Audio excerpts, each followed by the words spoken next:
deux buses variables. Et voilà, effectivement, pas trop compliqué à attraper.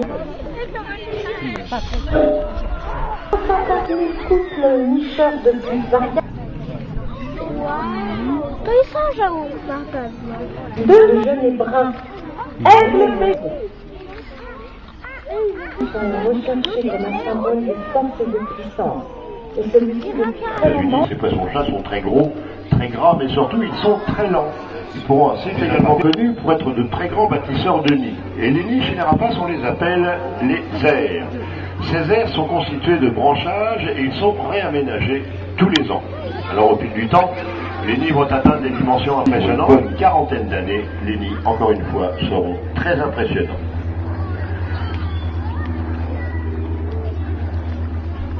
D'un livre issu de Terre de Genève. Les milans noirs sont des oiseaux dépendants des insectes, voilà pourquoi ils ont cette aptitude à faire des galipettes plein ciel, ils attrapent des grosses libellules. Comme quand Romain leur lance des morceaux de viande. Même façon de chasser, des gros insectes. La nourriture principale des milans, ce sont les insectes qui disparaissent de France l'hiver.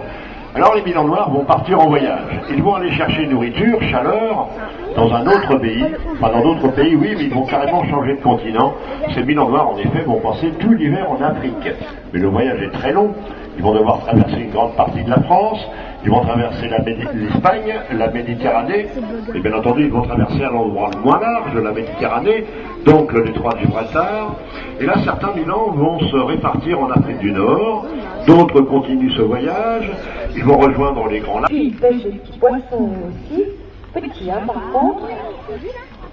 Et puis ils vont dans les décharges pour trouver des déchets. Et leurs noms ne sont effrayants que pour les petits rongeurs, dont elles se nourrissent en très grand nombre. En effet, au niveau de la vue. La vue chez tous les rapaces, vous le savez, est vraiment exceptionnelle. Mais chez les rapaces nocturnes, la vue est exceptionnelle aussi bien. Alors il est vrai également que les yeux des rapaces nocturnes sont très différents des nôtres. D'abord, ils sont très très gros par rapport à leur taille. À titre de comparaison, si nous avions des yeux, nous, aussi gros que ceux de ces chouettes effraies, en proportion de notre taille, nous devrions avoir des yeux de la grosseur d'une orange. Ces yeux sont vraiment énormes, mais ils sont surtout constitués de milliers de cellules spécialisées qui, la nuit, vont leur permettre d'amplifier le moindre rayon de lumière, et la lumière d'une étoile leur suffit largement pour y voir presque comme en plein jour. L'autre grande caractéristique des rapaces nocturnes, vous avez peut-être remarqué que nos chouettes passent juste à côté de vous, et vous n'entendez rien du tout. D'ailleurs, si vous fermez les yeux à ce moment-là, vous n'aurez un excellent isolant thermique.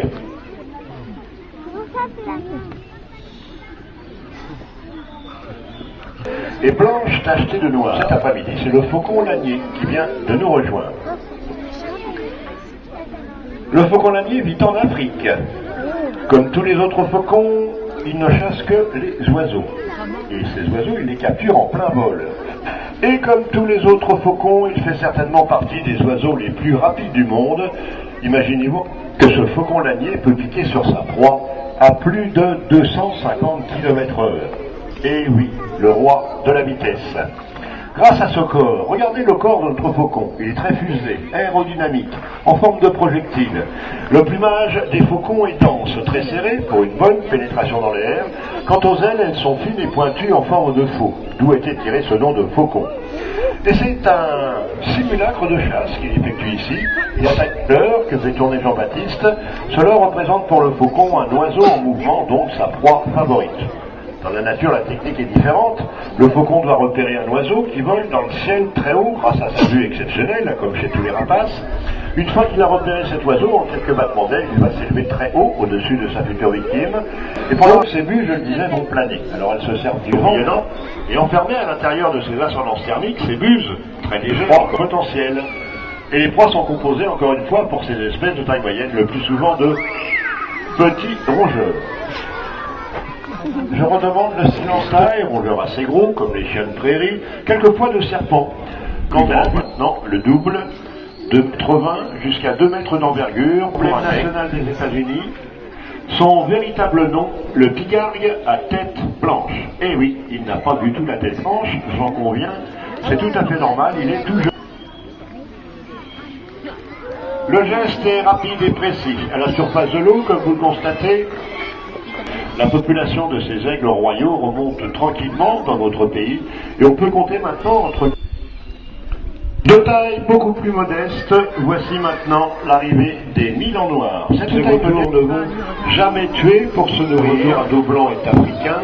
Les vautours fauves vont leur permettre d'être des planeurs d'excellence dans des régions chaudes, escarpées. Ces vautours vont pouvoir... Et ils sont grégaires, c'est-à-dire qu'ils vivent en colonies. Des colonies souvent assez importantes qui peuvent compter plus d'une centaine d'individus. La plus chaude de la journée, cette colonie de vautours va planer au-dessus de tuyaux de viande. Donc il a une certaine surcharge pondérale qui va les gêner pour s'envoler directement du sol. Les grandes ailes également vont...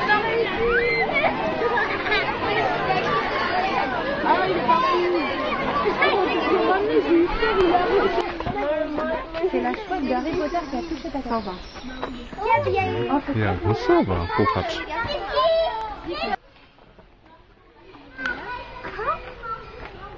Daj, zrobię wam odciąg.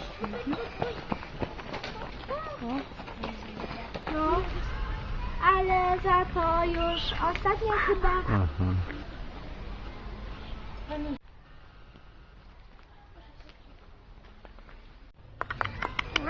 Odwróć się w naszą stronę. No. To nam zapakować. Stresujesz taki.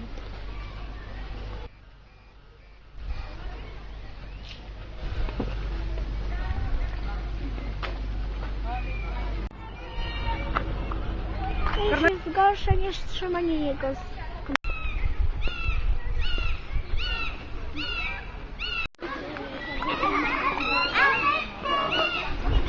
No, są różne gatunki orłów.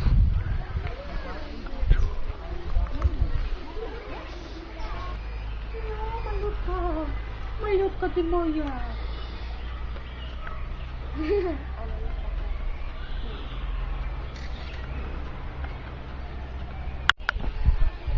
Jak mruga, jak na szalanie. No.